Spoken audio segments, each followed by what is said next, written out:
Well, hello everybody. This is Linda from North Central Texas, and I'm gonna get on here today and show you how I fix an old style country ham. And usually I use a picnic ham, but this is just a bone-in butt portion ham, and it's basically a half a ham. But I like to use the pork picnic hams, which I can't seem to find them out here. So I'm going to use this butt portion instead. And basically all I do is get it out of the package. I get it out of there. This was a ham I bought for, I was either going to fix it for Christmas or New Year's. Basically, usually I do it for New Year's, when I fix my black-eyed peas and my collard greens and my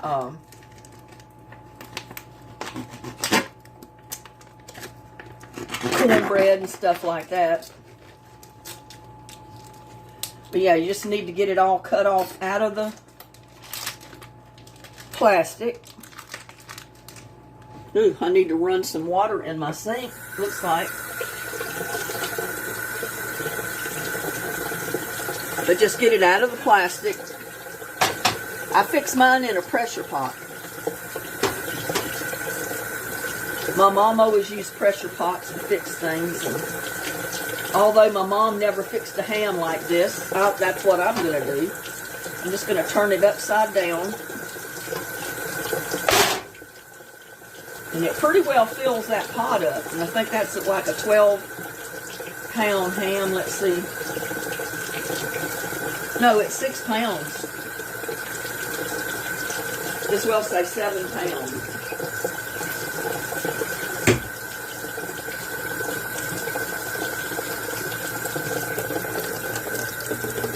And don't mind me, I'm just over here running some water in my sink so I can have something to wash my hands off with.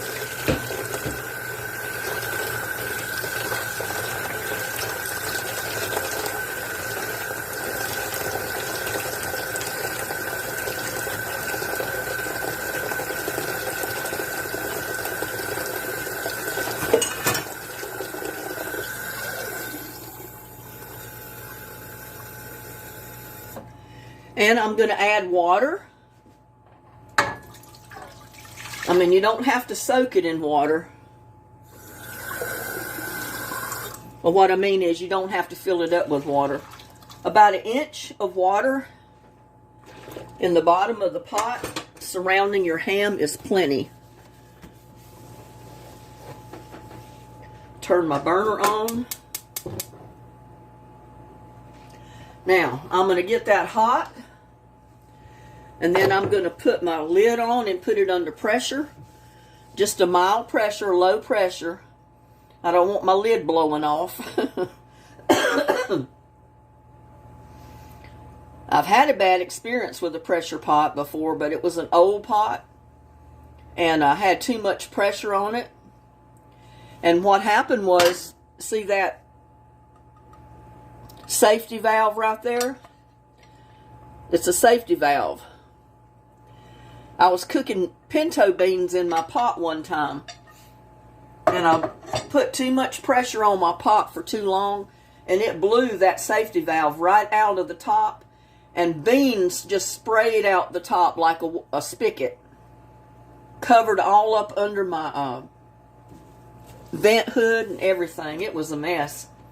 So I learned you can't put too much pressure on your pot. Just put enough pressure on your pot so that little valve, this thing right here, that you put on the top, jiggles once in a while. You don't want it a steady jiggle. You just want it to like jiggle, wait a little bit, and then it jiggles again. That means you got plenty of pressure in that pot. And you notice I'm not putting any kind of spices or anything else in there. This was not a spiral ham. It was not a sliced ham. It's just a bone-in half of a ham, and it's part of the butt. So that's what I'm cooking.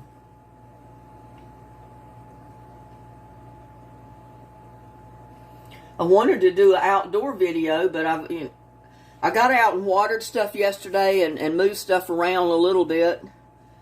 But my allergies are bothering me so bad today that I just didn't want to get back outside again. I guess the pollen count is real high right now because we have not had rain.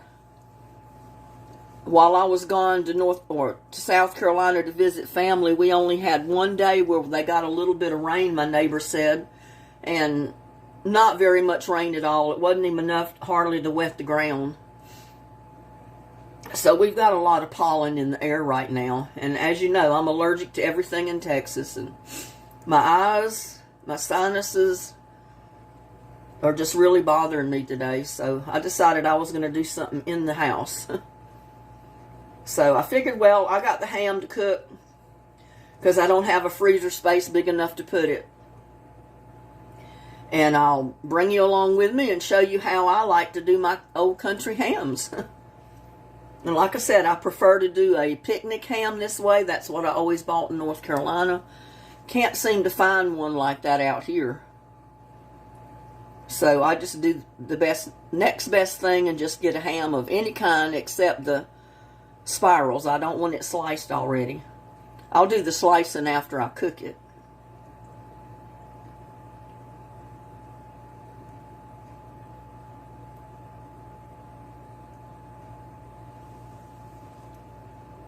I'm going to turn it up just enough to get it to a boil. And then I'll reduce the heat and put my lid on.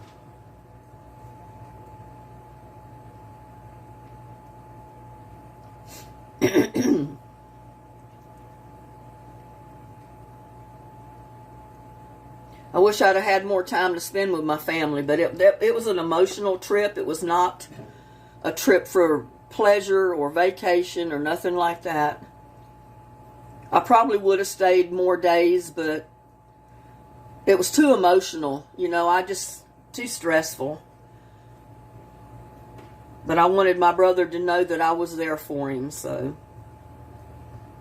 But then I had to get back home. I said, I've got to get home. I got to relax, get things off my mind. And I knew there was a lot of stuff that had to be done here when I got back.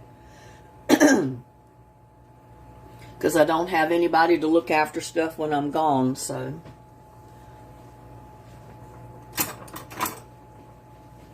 I'm just moving that over enough so it's centered in the pot. And like I said, bring it to a boil. That means your pot is hot before you put your lid on it. Oh, my eyes are burning. And I've been using allergy eye drops, antibiotic type eye drops, and feels great, but like 5 minutes after I use them, my eyes are burning again.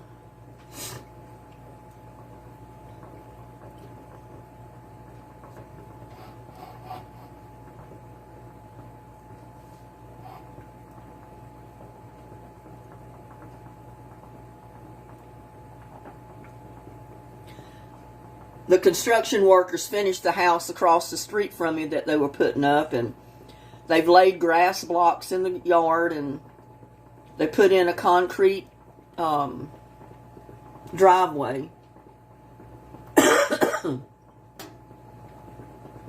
And they put a for sale sign in the front yard. So it's these developers that are buying up the lots out here, and they're building homes and then putting the houses up for sale. They're just buying lots and building homes to make money off of them. I thought it was an individual building the house, but it wasn't. It was a company. Okay, it's starting to boil. I'm going to put my pressure on. And I've just got a 15-pound. You can't see the number on the top, but it's just a regular 15-pound weight. And like I said, I bring it to a boil, get the pot hot, and as soon as it starts jiggling, I'm going to turn the heat down, because I just want it to jiggle once in a while. I don't want it to steady jiggle.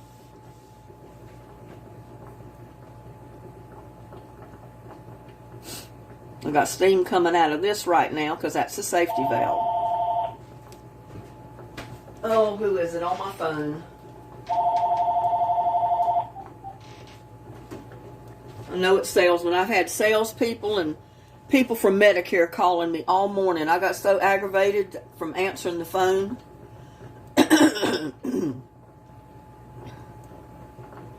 Realtors sending me text messages or calling, wanting to buy up my property. It's unreal.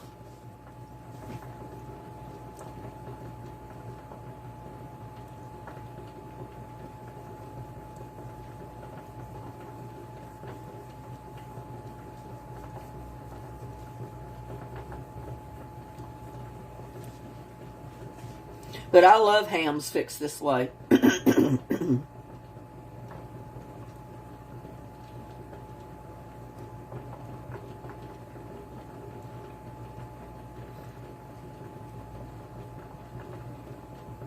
And the reason I let it come to a boil before I put the lid on is because that way the pressure builds up in the pot faster. And I wanted it to go ahead and start jiggling before I went on to the next phase of cooking this ham.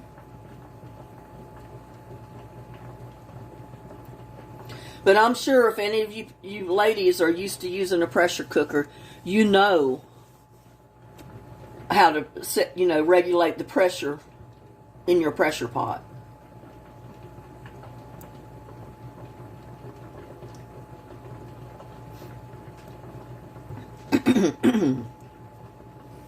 Yeah, I really enjoyed seeing family members, but it was just a very stressful trip under the circumstances. It was not a vacation. It was not a very happy time.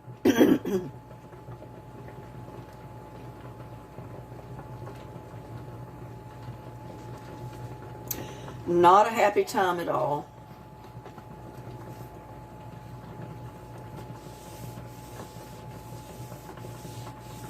I was even afraid to try to drive it, but I was watching Roots and Refuge video where she was telling people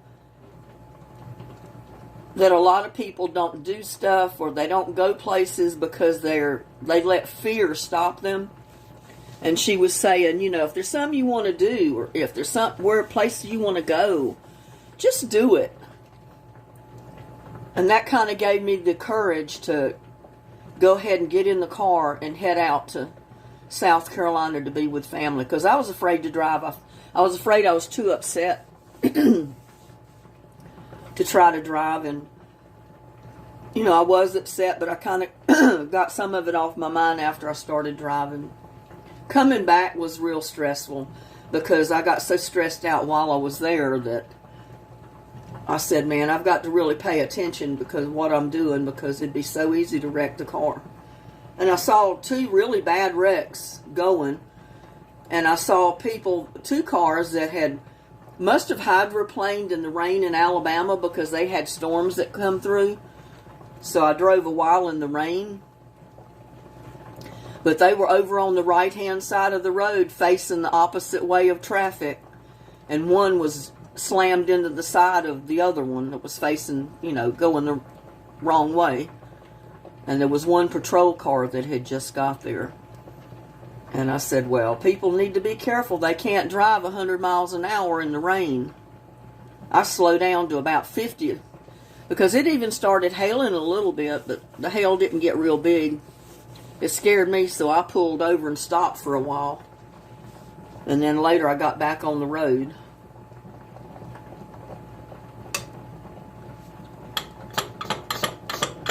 Now, there's pressure building up in there already.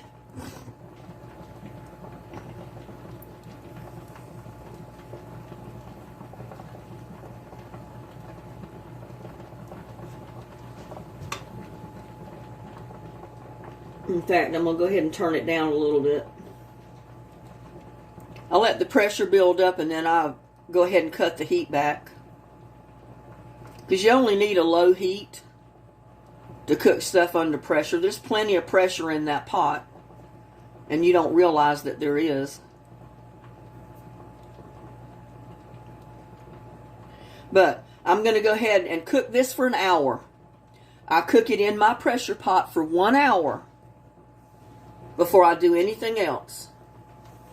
And I'll bring you back with me when I take it out of the pot, and I'll show you the next step. Well, my ham has been cooking for about an hour. So now I'm going to get all the pressure off of it.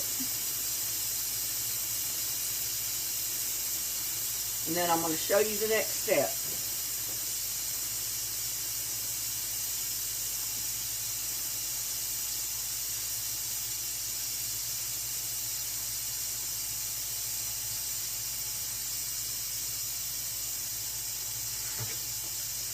In the meantime, I'm going to go ahead and take this pan right here. Well, I need my tripod a little bit higher up. But I'm going to take this pan. It's big enough for my ham.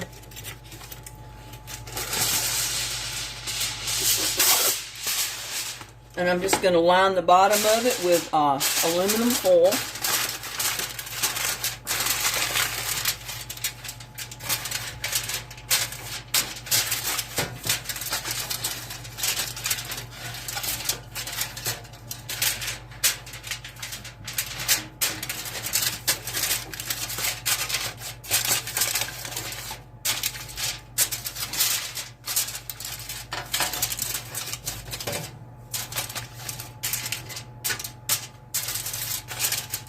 And that's just because I don't want any of the ham to stick.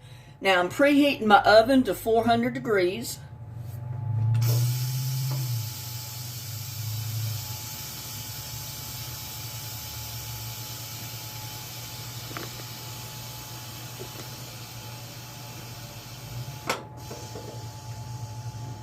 Yeah, I've just taken a fork and put it under the weight so I can relieve the pressure.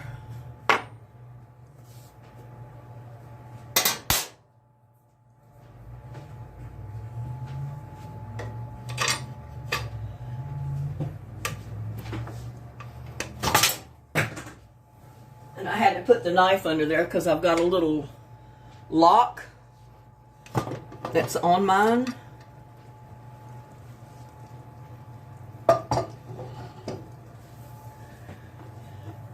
And now I'm going to see if I can get this thing out of the pot.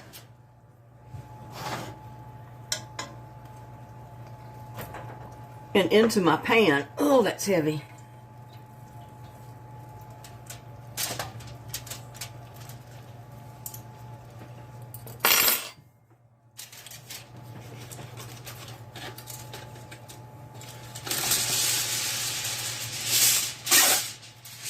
And I didn't have wide enough aluminum foil, so I'm just going to put it together in the middle.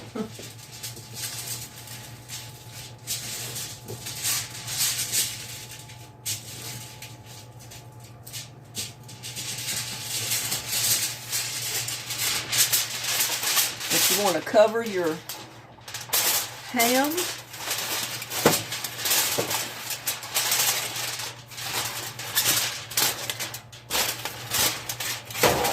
well, let's see.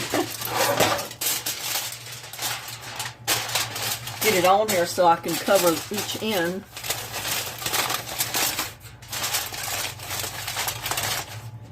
And just secure it down all the way around it. Because you want it covered. You don't want it open. Because you don't want it to dry out. And we're going to finish cooking it in the oven at 400 degrees. And you only have to leave it in the oven for an hour. See, I just kind of wrapped it up like a turkey. I put it in my roasting pan and wrapped it up. And then I'm simply going to put it in my oven.